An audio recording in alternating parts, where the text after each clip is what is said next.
Hello, my name is Rebecca Downey, and my presentation today is the action plan for increasing public awareness of our gifted program in our district. The first step in the action plan would be to hold a meeting to discuss the improvements that are needed in raising a public awareness of our district gifted policies and procedures. This meeting would include the gifted administrator, the director of gifted services, and the gifted instructors, myself and also Pam Brown, who were involved in creating this action plan. During this meeting, we would discuss about the comprehensive plan, the items that would need to be updated in our district's comprehensive plan, and especially including the universal screening procedures that we had proposed in our first action plan, and we would want those included in the new comprehensive plan. Also, we would want all the changes that we would be proposing to be placed on our district website and for that to be updated, and also for more information to be included on the website.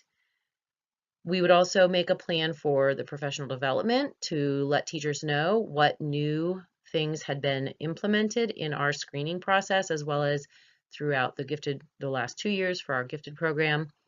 And we would also during this time plan for updating our public awareness resources, increasing the information on our brochure and changing it as needed, making a flow chart that was to be added to our website to show very clearly the steps for when a child is considered or thought to be gifted. What are the steps for proceeding? How would a parent refer for either screening or full evaluation?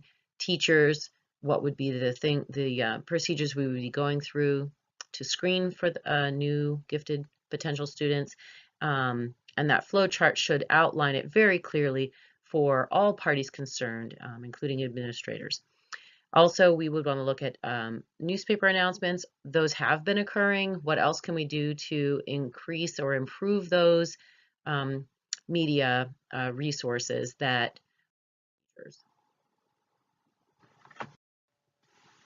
The next step in our action plan would be for the gifted administrator, the director of gifted, and the superintendent and possibly a school board representative to meet. And these would be the people that would be in charge of approving all of the changes, deciding if the comprehensive plan can be changed now and approved by the school board, or if it has to wait till the end of the cycle, which ends in 2019, and then approving the dissemination of the information.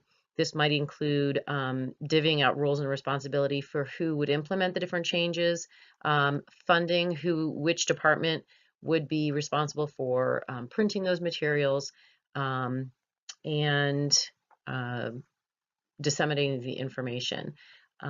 So that would be action step plan. Step 3 in our action plan would be focusing on improving the district website, making sure that it had all the current information on it, as well as adding new information. We would want the comprehensive plan with our gifted education plan included on that website for parents to easily access. We would want the screening flow chart, as mentioned previously, to be in a prominent location, easy to be found by people looking for that information. Another element to see the effectiveness of our plan is to identify a website counter or tracker to see how many views the website is getting.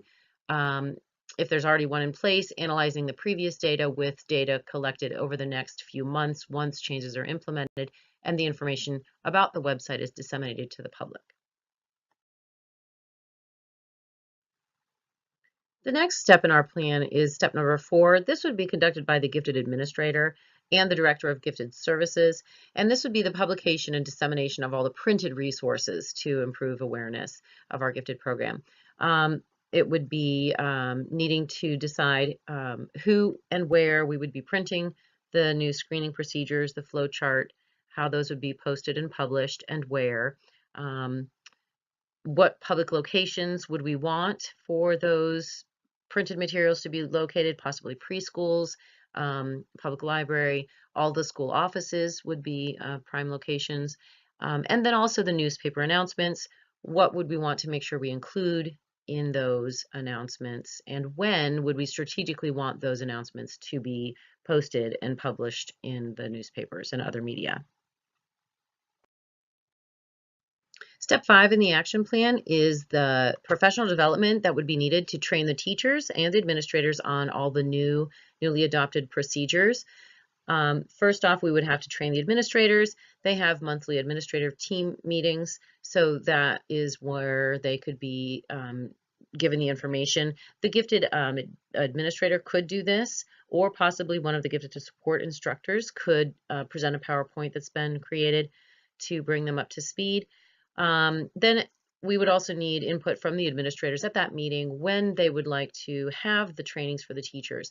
Most of our professional development days are planned well in advance, so we may need to do times set aside during monthly building staff meetings, and that would be the building administrator's purview, and that would need to be discussed. The trainings themselves could be co-hosted by the gifted instructors who would be responsible for putting together PowerPoint slideshows with the new information, but the building administrators may want to join with them as a united front to present that information to their building teachers. Some final thoughts about our action plan. At the end, we would want to make sure we evaluate the success of the plan. One of the things we can do is look at the district website data that's collected regarding views and see if there's been an increase due to the increase in public awareness from various angles. At the teacher training survey, at the teacher training, we would want to do a pre and post survey, see what they know before we do the training, and then once we've done the training, how do they feel afterwards about the information they've received? Do they feel they have a good, strong knowledge level after the training and feel like they could answer parent questions? And that will give us some information if we're needing to do more training in that area. Also, anecdotal evidence as reported from the gifted support teachers. Do they see that after this increase in public awareness, do they feel like parents are not coming to them as often with questions, or teachers are not coming to them as often with questions? And some of that just can be recorded over time and discussed at monthly gifted staff meetings to track that. Finally, the importance of this is it's mandated in Pennsylvania Code Chapter 16 that that districts have a strategic plan, a process for identifying children and implementing programs, and that they have a very specific child find system in place, that they do conduct public awareness activities, and that they are very clear about their screening and evaluation processes. Also, it's very important then with all of those that the teachers and administrators are all on board and all on the same page and have all the same information.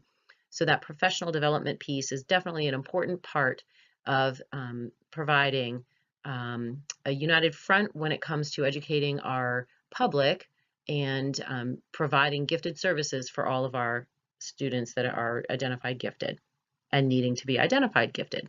So this is a very important plan, and these are steps that we feel will help our district improve this area.